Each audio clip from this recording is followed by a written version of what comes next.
on today's StoryBeat. Writing isn't about punctuation and how you lyric the text. It's about the story you're trying to sell. So never ever think that you're less than just because you can't string a sentence. There's always somebody who can help you. Your story, that's the important thing. This is StoryBeat with Steve Cuden, a podcast for the creative mind.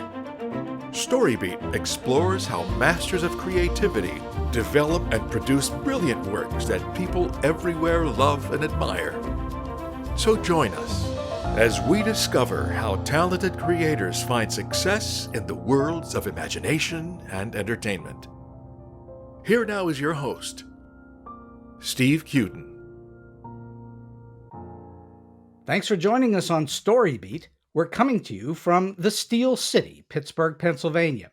My guest today, Teddie Dahlin, was born in Norway and graduated from business school in Gothenburg, Sweden, with a degree in international marketing and economics. She's worked as a freelance music journalist for several magazines in the UK, most notably Vive le Rock, and she's written 5 published books. In 2012, after a bad experience with a UK publisher, Teddie established New Haven Publishing to put out her book, A Vicious Love Story, Remembering the Real Sid Vicious, which is her account of being the 16-year-old translator for the Sex Pistols during a leg of their 1977 Scandinavian Tour. It was New Haven's first book. A Vicious Love Story takes us through Teddie's unique encounter with Sid Vicious and the Sex Pistols, including a fascinating cast of characters surrounding the band, such as Neon Leon, Eileen Polk, Peter Gravelle, Kenny Gordon, and Howie Pyro. I've read A Vicious Love Story and can tell you I was thoroughly engrossed by Teddie's description of what it was like for her at such a young age to be tossed into the middle of a fairly wild scene with such dynamic punk rockers, especially as she became quite close to Sid Vicious. Since 2012, New Haven Publishing has grown substantially, now representing 200 authors with a catalog of 250 books that are heavily anchored in the music and entertainment industry. New Haven also has several imprints: Phoenix Press Kids, Viking Press Comics, Portland Press Novels, and in the United States, New Haven Publishing US. For the record, Teddie and I have known one another for several years, as I've had the privilege of interviewing numerous New Haven Publishing authors, including Tim Quinn, Jimmy Ryan, John Creamer, and the one and only Susie Quattro. To hear those episodes, please check them out at storybeat.net. So for all those reasons and many more, it's a great pleasure for me to welcome the author and publisher, Teddie Dahlin, to StoryBeat today. Teddie, thanks so much for joining me. Hi. It's great to have you on board. Let's go back in time a little bit, Teddie. How old were you when you first fell in love with writing and writers and books? Very young. I was very young. I started reading at a very early age, like Charlotte's Web. And I remember getting immersed in the War of the Worlds and like sitting for a whole week, smelling sweaty, just trying to get through the book. So I've always been a reader, but it isn't until I got a little bit older that I started writing. How old were you when you started to write? The thing was, I knew I could write, but I didn't have the outlet. So in 29, I think, I was a mother of 3 with a family in Oslo, like just a suburban mummy. And this author in Norway was writing a book about the Sex Pistols, and he had heard that I was involved back in 1977. So he contacted me asking if I would be interested in telling my story. And I agreed to do so in a low key capacity. Right? And when I'd, like written the pieces for him telling the story, I got so much good critic from the editors, and it kind of just gave me like a stamp of approval. She can write. So that's when I decided to do my own book. And so you didn't go to school to learn how to be a writer then? No, I was marketing and economics. hmm Yeah. Well, obviously that degree has held you in good stead as you moved into the world of publishing, that's for sure. Absolutely. Yeah, absolutely. Publishing's all about marketing and economics, isn't it? Yeah, but it's also a creative journey as well. You've got to sort of see that you're representing a product, not just, like marketing something like fish fingers. Well, there's a big difference between fish fingers and books, that's for sure. Uh, so I'm curious, Absolutely. where did you learn to speak such excellent English? Clearly, you have a great vocabulary and you're very clear in what you're saying with a very mild accent. Where did you learn to speak English so well? I was, as you said, born in Norway, and my father was Norwegian, but they got divorced quite early. And my mother met an Englishman, and I was 4 years old when we moved from Norway to the UK, and I Hmm. grew up in a remote Yorkshire village for 10 years, and we didn't actually move back to Norway until I was 14 years old. So thereof the bilingual. So, was it then difficult to speak in the Norwegian language at that point? Oh my gosh, it was so bad. It was really bad. But it turned out that it was like latent in the back of my brain, and then things started coming out. And I was so lucky to have these really good friends in the town that I was living in Norway, and they were quite fluent in English. So I was like using English and Norwegian words, like every other sentence. And then I kind of got it into place. So now I'm like bilingual, two languages. And you also speak other little bit of other languages too, Yeah, right? yeah, I speak Swedish and a little bit of French and yeah. Well, that's very, very helpful in the business you're in. So I'm curious at this point, do you think of yourself more as a publisher who occasionally writes, or do you think of yourself as a writer who publishes? When I started out, I wanted to write. It was Hmm. all about, like I told my story, as I said, partially for the book that was written by a Norwegian author. And then a road manager from back in 1977 of the Sex Pistols Scandinavian Tour, which I was a small, tiny, it's a bits a part of, he said, write your own book. And I did that. And then I thought, I'm a writer. So I would work for English music magazines and write articles. I did several 4-page leaders in several large English magazines. Hmm. And then things started to change for me after A Vicious Love Story came out. So I ended up doing A Vicious Love Story and then another book about a famous person in Europe that I knew was a good friend of mine, and then 3 fiction books until I realized that's not my role anymore. I'm a publisher. So you think of yourself now mainly as a publisher. Absolutely. I am 100% a publisher. I haven't written a book in years and years. So when you take on a client or an author and you know you're going to be publishing their work, are you thinking about their work in terms of how it's written in your head? In other words, are you thinking about the writing aspect of it at all? No, no, No. not at all. No, I have a team where I have a really good editor, and she was a UK barrister and a lawyer. She's called Sarah Healy. You can find her online if you need an editor. Highly recommended. She's worked for me for at least 11 years. And that's actually a message I want to get out there. Writing isn't about punctuation and how you lyric the text. It's about the story you're trying to sell. And then you can get people like Sarah who are proficient in getting the text to be 100% perfect to tell your story. So never ever think that you're less than just because you can't string a sentence. There's always somebody who can help you. Your story, that's the important thing. So I think that's really valuable advice for a lot of people to hear. It really is about your story and Yeah. somewhat your voice. Can you tell that story in a unique way in your own Yes. voice? Absolutely agree. Absolutely. Mhm, mhm. So when did you know, at what point after you started New Haven, at what point did you think to yourself, "I'm pretty good at this publishing thing"? How long did it take before you felt really confident about it? I think I slipped into it on a banana skin, to be honest. I never had, I never had any thoughts of doing this. What it was, was I've just got a very short backstory, and that is that when I was 16 years old, my stepfather was asked to do the Sex Pistols Scandinavian Tour because he was from Liverpool, and he was asked to go on the tour. But then John Rotten and Paul Cook, the drummer from the Sex Pistols, got badly beaten up. So the tour was delayed, and there was nobody else. And at the time, there weren't very many people in Scandinavia who were as good at English as we were, obviously. Right? So my parents were told that the band was called The Pistols and gave them false security that this was like a country and western unit. So they felt safe in that. They had no idea, and I didn't say anything.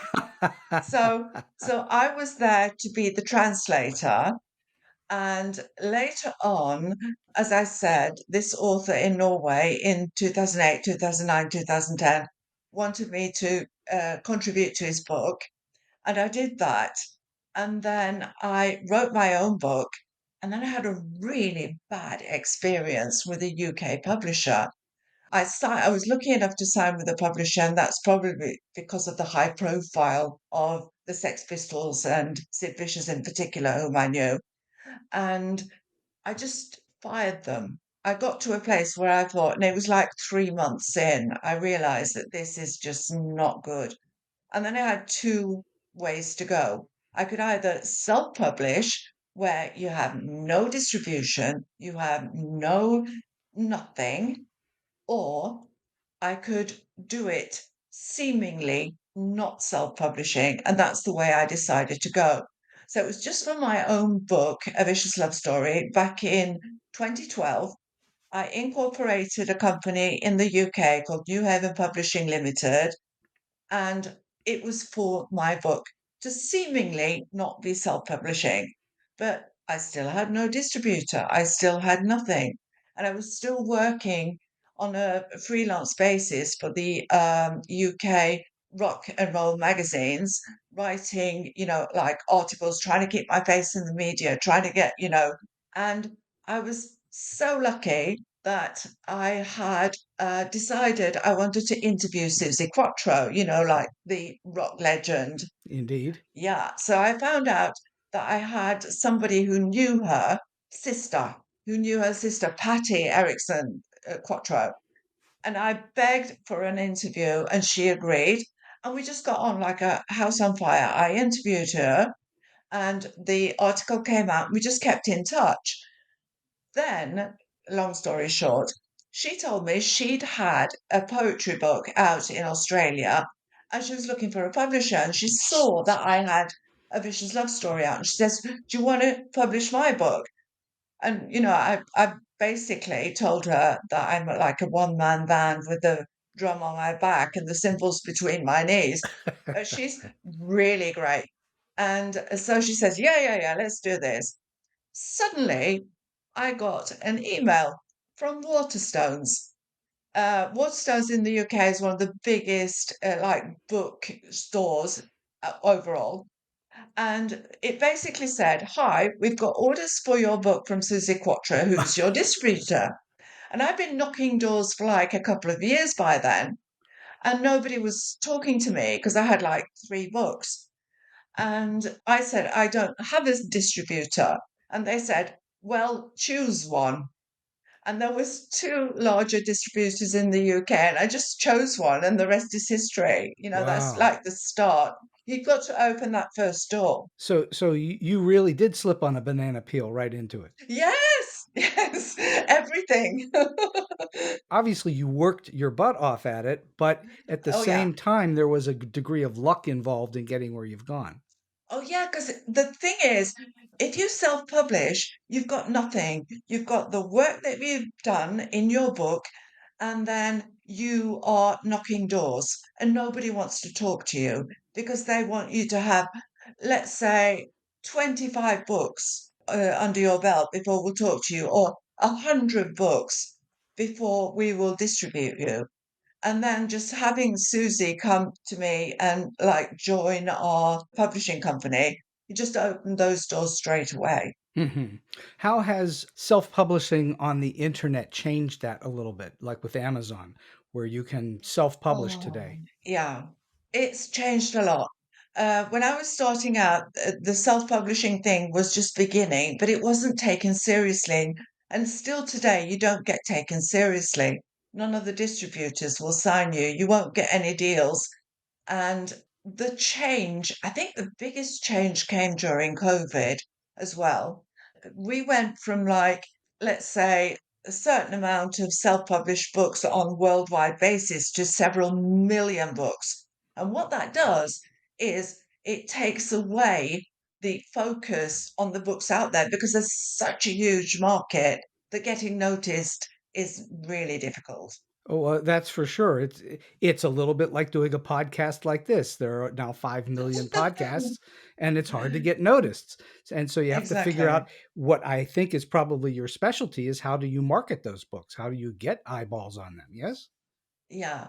The thing is, marketing also changed during COVID. It's like when I started out, I would, as I said, the said magazines in the UK, and I did something for the US as well. I would say, you don't have to pay me, but I want an ad in your magazine. I want you to pay me with, this is my latest book coming out, not mine, maybe Susie's or maybe somebody else's, and that would be fine. But then COVID, there were no magazines. Nobody was buying anything. Everything was just like stop. Everybody was at home. Nobody was doing anything, and everything changed. Everything was suddenly digital. It wasn't a cost. It was free. So you just have to go online and you just have to use whatever you can to get the attention of the readers. So what do you then do today to get that attention? What do you do? You have any special techniques or anything that you can share? Yeah, what we do is we've got a database where we contact every single manager of every single Waterstones and every single Barnes and Noble in the whole world. In addition, we have our list of magazines, and most magazines now are also digital. So we can get in there if there's anything special that they are wanting to focus on. We can also get like articles and marketing in there, but everything has changed. Absolutely everything. Do you wind up selling to folks like Barnes and Noble and those sorts of distributors as well, those outlets? Yeah. I'm lucky enough that I have been able to get a contract with the world's largest print on demand, which is Ingram, and they distribute to 40, 50,000 online sellers worldwide. Wow. And Wow.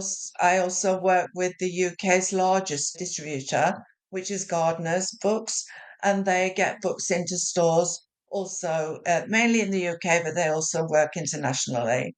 So Mhm. getting the books and the titles and stuff out there is not a problem. The trick is getting people to know that go on to Amazon or go on to Barnes and Noble or Fish Pond or wherever you are to order the book. Well, obviously, you have to have people going to some outlet, whether it's your New Haven site or whether it's an actual dealer of some kind. You've got to get them there in the first place. Isn't that right? Yeah, I think people are more into ordering online these days as opposed to going into a store and browsing. They know what they want. They'll go in and they'll order it and it will be delivered home to them. So everything's digital. It's just taken off. I think that that's absolutely true. But at the same time, I'll tell you, in the last year, I've been in a number of bookstores here in the United States, in different places in the United States.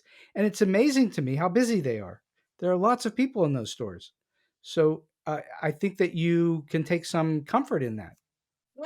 I don't really work towards that segment, to be honest. I was just in London now recently, and I went into the Waterstones Piccadilly store, and it was basically me and a few people that work there. Wow. People can't be bothered. Yeah, I think it's just become certain things you can order online and you get them home to you and you don't have to think about it.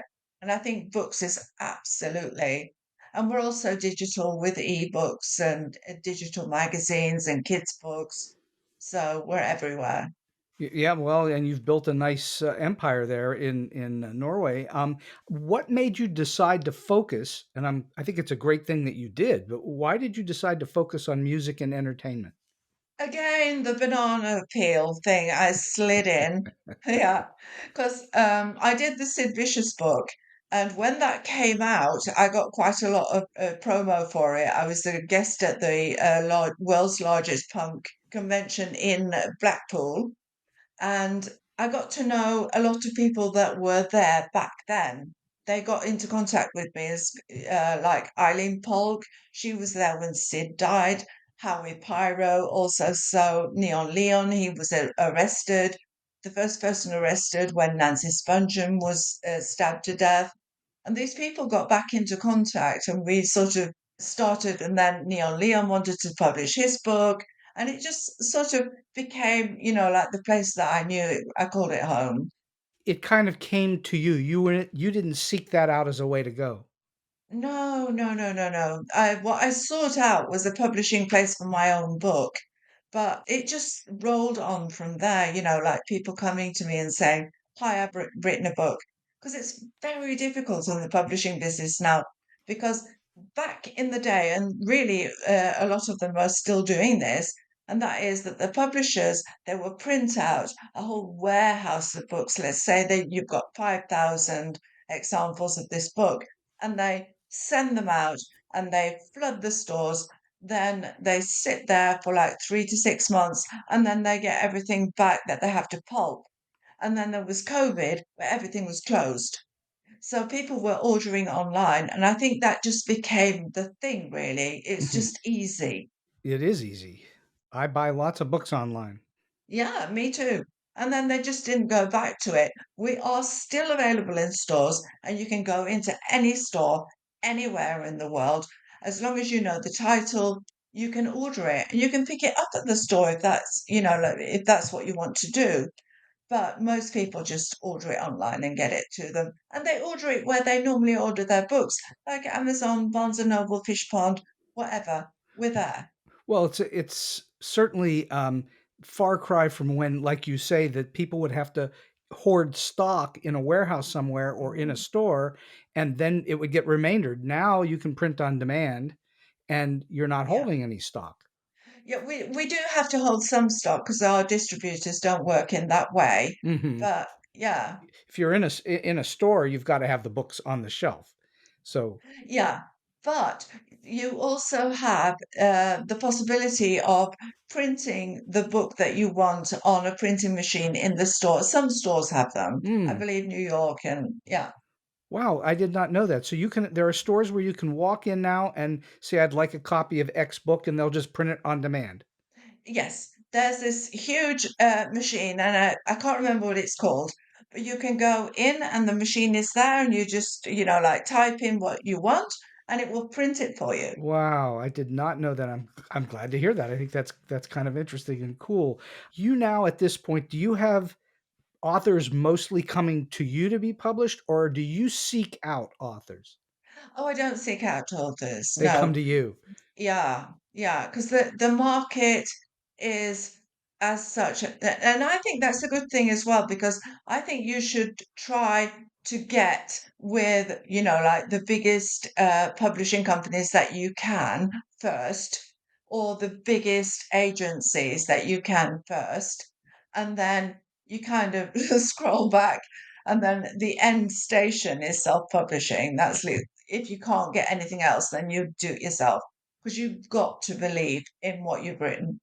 Well, that's for certain. Absolutely. You must believe in what you've written. Otherwise, how do you sell it? How do you even tell people about it? And we're going to get to a vicious love story in a moment, but I want to continue on with the publishing business while we're talking about it. What would you say are a few things that an author needs to do in terms of the way that you look at authors to get a deal with you? What are the tips? Okay, so the first thing you need to do is to find out that the publisher that you're contacting actually does these types of books. Because you're either not going to hear anything, or you're going to get a no because they don't do kids' books, or we don't accept fiction and it's a waste of time. Right. So, find a publishing house that accepts the type of book that you've written. You need a synopsis, and then you need to break down the chapters to tell the publisher what it is you've written. And then you need a sample chapter so that we can see what sort of writing you do. That's all I need. And so you don't need to read the manuscript itself. You need a synopsis to start. I can't read all manuscripts. I've got 250 titles and 200 authors, and I can't possibly. Actually, that's one of the down things with being a publisher. I used to live in books always. And since I became a publisher, I don't read books because it's work. So I I can I I do this and then I pass it on, and then my editor will tell me if there are any red flags or if there's any libel or if this is just not good. Well, how do you make a decision on whether you're going to publish someone just based on the synopsis itself, not on the quality of the finished product? No, because I've got an editor who's bloody brilliant. Mm, So yeah, so she can make anybody sound perfect. wow. So it's the idea behind the book. Let me give you an example. I was contacted by a journalist from the BBC, and he'd done a kids' book. And the kids' book was based on a story that had been in the press several years ago, I believe, about a walrus who had gone out from Greenland and then suddenly found himself in a place where he couldn't be. He'd written the book the Epic Adventures of Wally the Walrus. And the whole thing was, like in the synopsis, telling the story that this is based around this, and we've made this, and he's gone, and he's trying to get back to Greenland. And then when he gets back to Greenland, he runs to his walrus family, and his grandfather doesn't recognize him, and he rugby tackles him. Like these sort of things. I love it. And I don't care what the writing's like. The writing was brilliant, by the way. But, it's the story and the presentation. You have to get it across. And obviously, you personally have to feel something about that book or that author, I guess, to say yes. You have to have a feeling about it. Yeah. Yeah, like the dollar stops with me. If I don't believe in it or I don't like it or whatever, then we're not doing it. Because Hmm. at the end of the day, it's my money. I'm paying for everything. So it's my decision at the end of the day. And I will sometimes go back and ask, like several times for more information. But I have actually put in a clause in our contract which says that if I can't work with you, then it's not going to happen. I'm going to, like pull out. I've got like a backdoor get out of jail free card if it turns out to be not what I expected, or if the author is difficult. And I assume you run into some difficult people here and there along the way. Oh yes, absolutely. You're saying that authors aren't all total angels? Oh no, don't get me started. uh, I think it's very interesting that you have taken this on mainly by yourself. You don't have a big staff, do you? No, I've got a team of three, and then we just buy into whatever we need when we need it. Hmm. I mean, that's pretty amazing. So you're able to run fairly lean and mean then. Oh, absolutely. It's probably one of the reasons why we're still here. That makes sense because that business is so highly competitive. It is kind of interesting. Yeah. And since you've brought folks to me, which has been a number of years now, I noticed that your catalog has grown and grown and grown, and that you've taken Yeah. on far more authors than when I first met you. So I think that that's really a positive and excellent position that you've gotten yourself in. Let's talk about a vicious love story for a moment, because I think that this is a very interesting book on a group that I barely knew anything about before I read your book. I really didn't know very much about the Sex Pistols. Punk has never really been my main music focus, Mm. but Me neither. I've heard enough of it to know, okay, I like this and I don't like a lot of that. Tell the listeners a little bit more than we've already said about a vicious love story. What was the point in your writing the book? Why did you want to get that out to the world? I was in a place in my life where I was at a crossroads. I didn't know what to do. I'm married, I had three children, we were going to be moving house, And I think it's probably a classic midlife crisis. This Norwegian author contacted me, no, like sporadically. And if he had done so the year before, I would never have talked to him at all because I was a very private person. But because I was there and I was looking and thinking, what do I want to do? I'm doing stuff that I don't want to be doing career wise. So when he contacted, I thought, why not give him some tidbits and some information and not reveal myself so much. I kind of told him the rough idea about what had happened back in 77, but not the whole story. And the funny thing was, nobody, not a one person in Norway talked to the press. The journalists in the UK, they had contacted my family in the UK. They also contacted the guy who brought the Sex Pistols Scandinavia, and he was living at the time in Malta. And he contacted me and he says, "You've got to write your own book. You can't be doing this. Everybody wants to know more." So that was the background of it, really, that I had to sit down and decide, shall I tell all? And people were really salacious. They wanted to know every single detail, down to what did you eat? What did Steve Jones eat?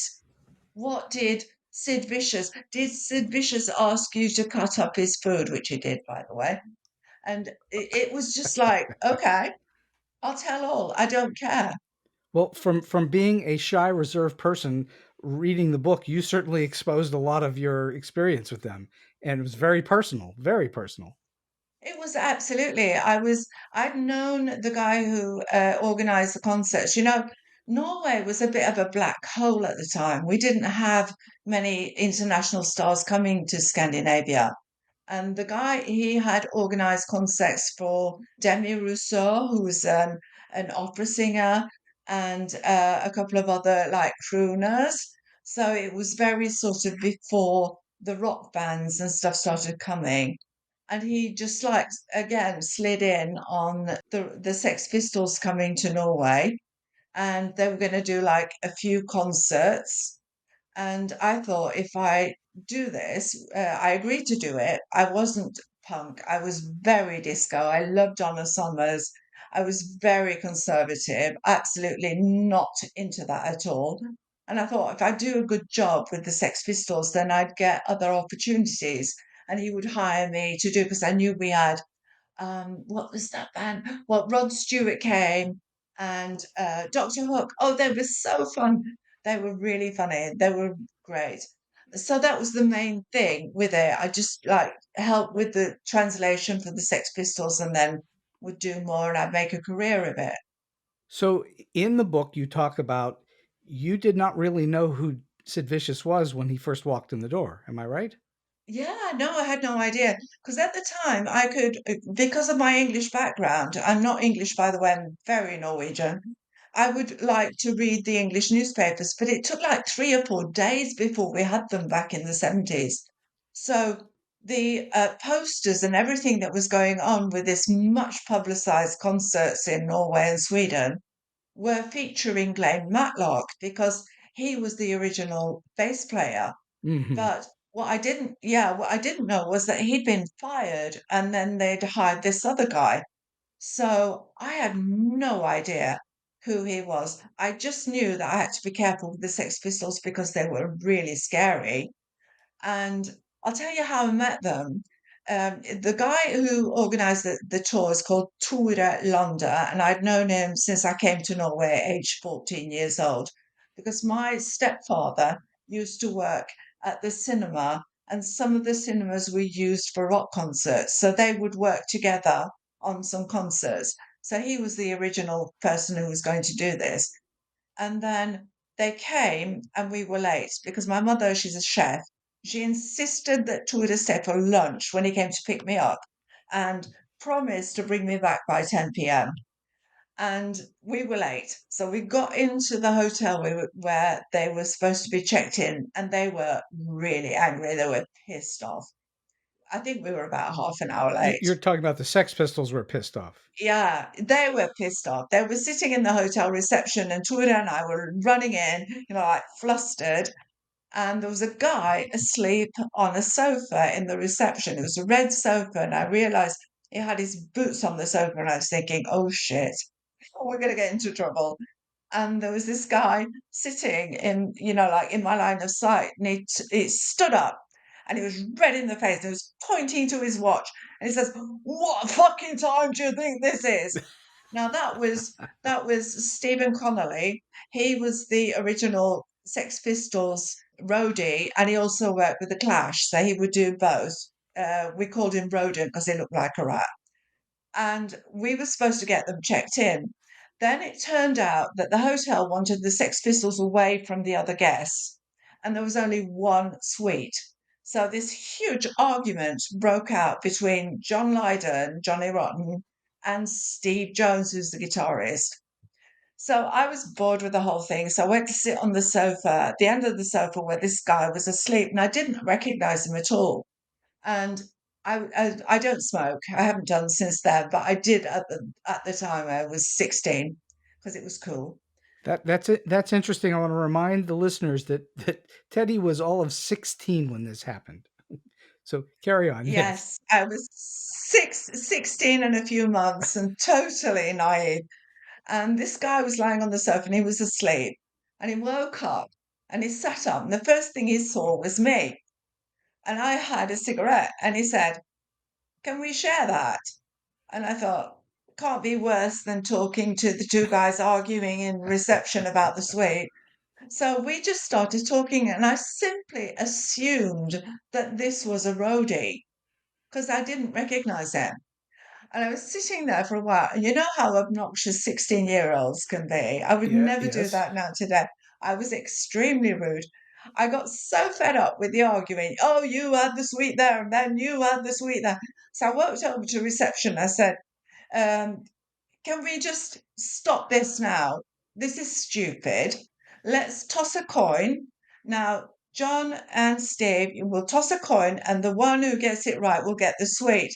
And the one who gets it wrong will get the suite when we get to Stockholm. And they was just so taken aback. And then I looked over, and the guy who had pointed at his watch, Rodent, the roadie, he was smiling from ear to ear. And then I looked over at the guy who was asleep at the sofa. And if he didn't have ears, his smile would have gone all the way around his head. And they went, okay. So I tossed a coin, and John Lydon got the suite. And that's that. It's done. All right, check in. What the fuck? End this. I'm not bothered. And that was my first meeting with the Sex Pistols. And it's kind of weird because I was just in London now, like about a week ago. And I make sure that I meet Rodent the roadie when I'm in London.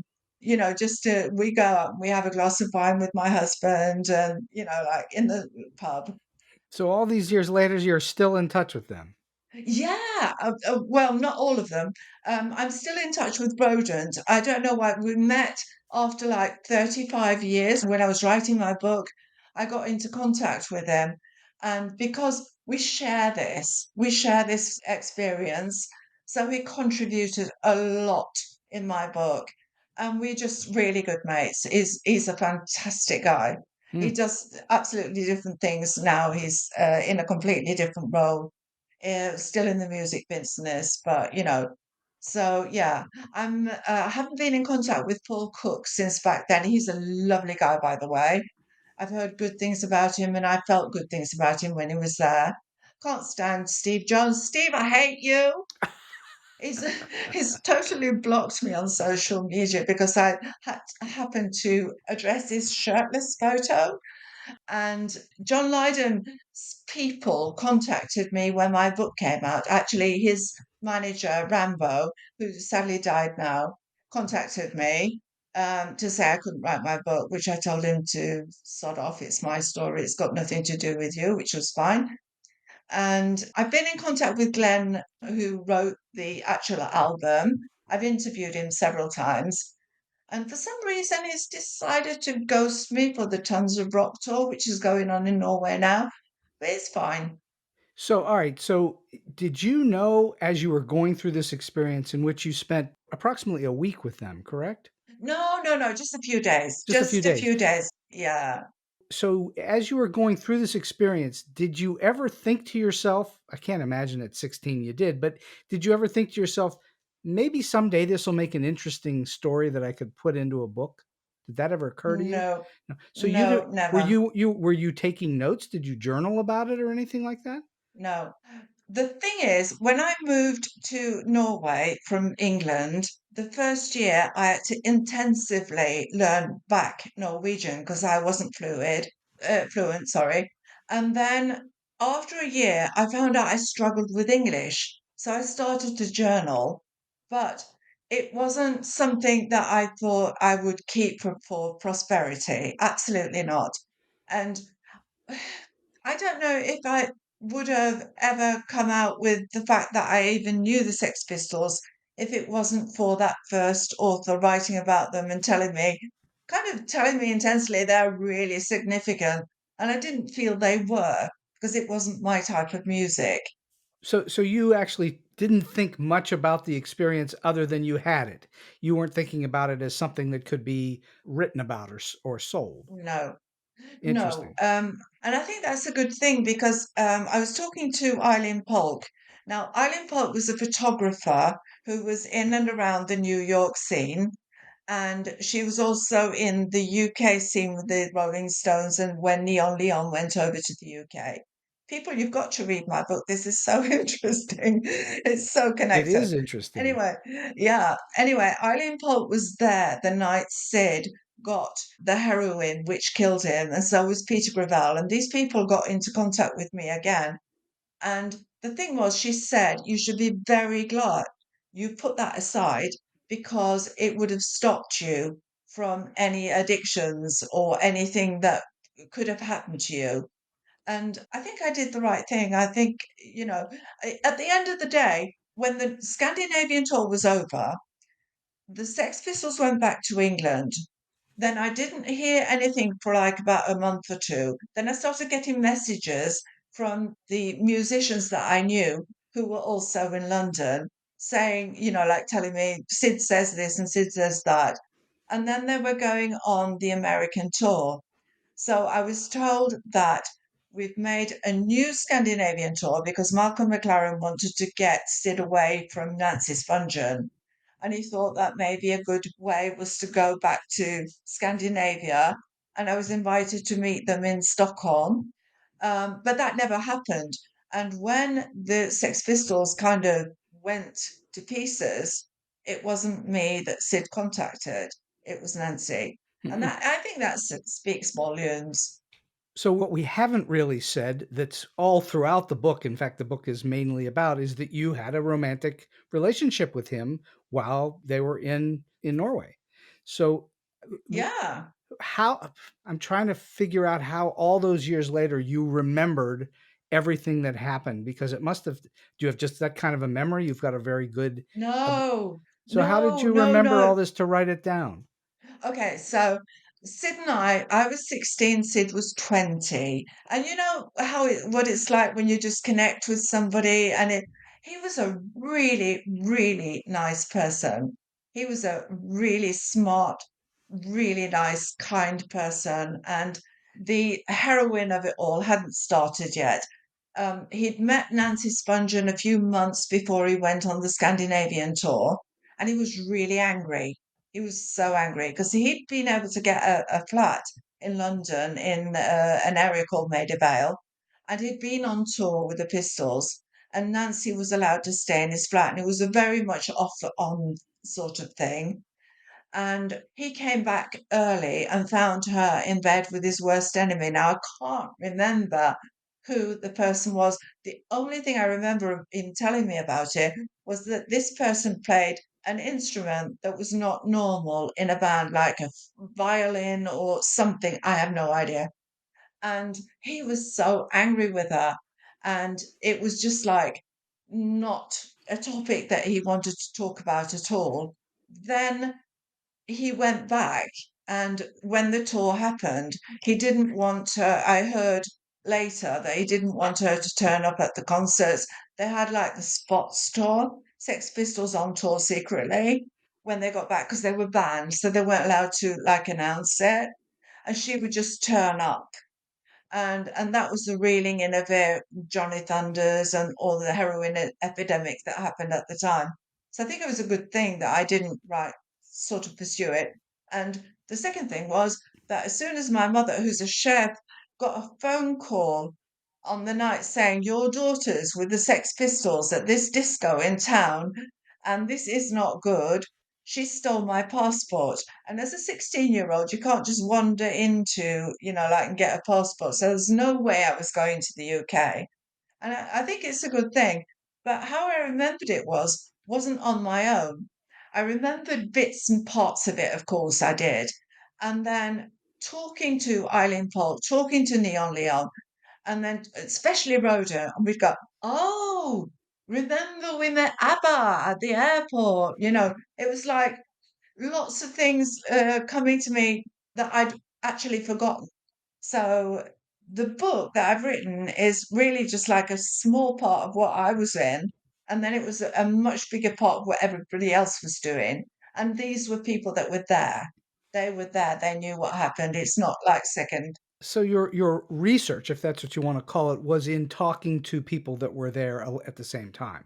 Yes. You didn't Yes. go to a library and dredge up old No, no, articles or no, anything no. like that. No.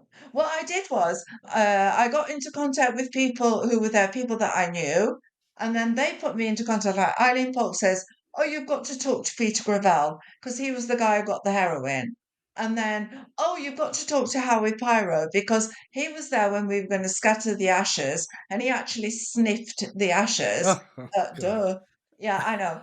And then it just kind of went from there until I sort of built up this based on people's truth, the people who were there, and like I did the book. So you gathered all this information from talking to other people and your own memory, obviously. And then when you've decided, okay, you're going to sit down and write this book, did you outline what you were going to do first? How did you approach writing the book? The way I write all my books is that I don't outline anything at all. I start writing and then I write until I'm empty. And it's like, it's a really weird process because you can start writing and then suddenly you think, what's that smell? And then you stink because you've been there for 2 days, Oh, you know, God. and then you go away from it and you leave it alone for a little while. Then you go back and read what you've written and then you continue writing. And that's the way I think I was writing for about a year. A year. And did you do a lot of rewriting of the book, or once you were done, you were done? No, I just did what I did, like writing, going back, rewriting, going back, and then just like progressing and progressing, getting comments from other people, getting people to, like allow me, can I use this comment in the book? I mean, Peach Gravelle and Eileen Polk have written, like huge chapters, and Rodent and other people who were there, just getting them, putting it in the book, and then thinking, what did we do that day? Yes, that day we went to a museum. People are surprised. The Sex Pistols went to a museum. We had a day off. And, it's just like trying to paint the picture of Sid Vicious was not the punk rock poster boy that Malcolm McLaren wanted to have out there. Of course, he became that when he was, on the heroin and, like deeply traumatized and whatnot. But they're just people. Well, when you take on the names Sid Vicious and Johnny Rotten, it has a connotation of being nasty in some way. So that's where that comes from. Yeah, but that was just like what I called it was pistols modus. So we would go.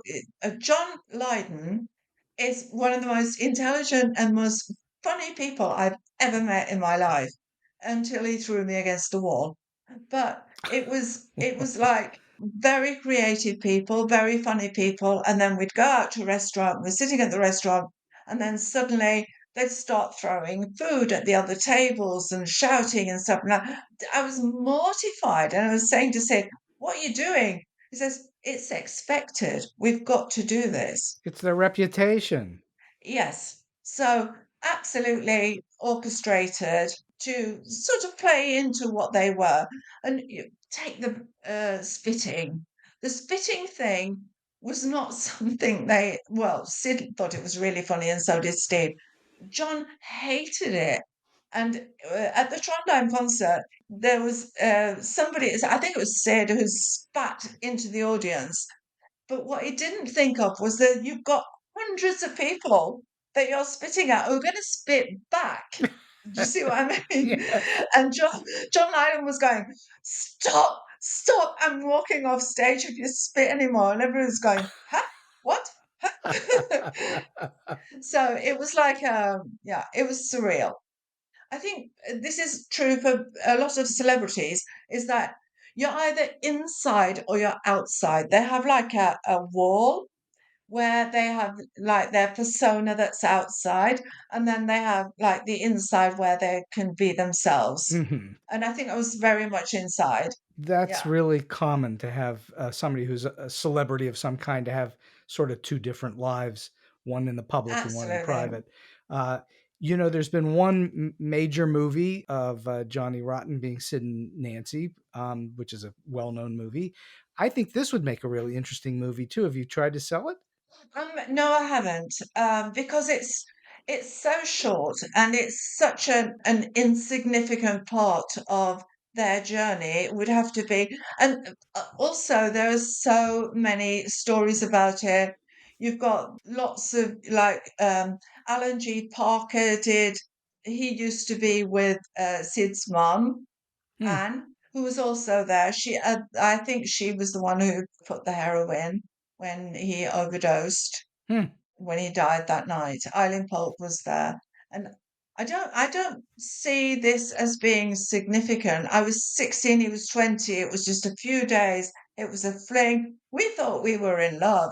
That was really weird. We were talking about Sid moving to Norway and, like how he could get back to the UK to do his music. And if he had, he'd probably still be alive today. But sadly, it is what it is. I'll disagree with you only in the sense that I think that there is a movie in there, and that I think that if it were brought out, I think it would be a very interesting movie of one little tiny slice of time in just that few Yes. days in dealing with this group, which was a seminal group in the punk rock movement. So I've been having just a lot of fun today speaking to Teddie Dahlin, the publisher and author, and we're going to wind the show down a little bit right now. And I'm just wondering, beyond the advice that you've given in the show, do you have a solid piece of advice or a tip that you like to give to people who are just starting out in the business, or maybe they're in a little bit trying to get to the next level? I'm talking about writers, publishers, etc. Yeah. Getting a publisher to look at your book is nigh on impossible. And what you've got to do is you've got to develop a really hard skin, because even though you get 1,000 no's, there's not anything in those no thank you that reflects on your book. It can be so many different reasons. We don't like kids' books. We don't take fiction.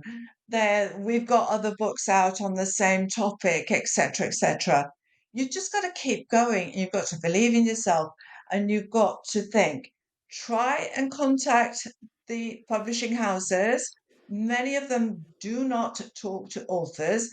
Find out which agents are the agents that are in the know, or that are let in at the different publishing houses. If you're contacting like the big four, used to be the big five.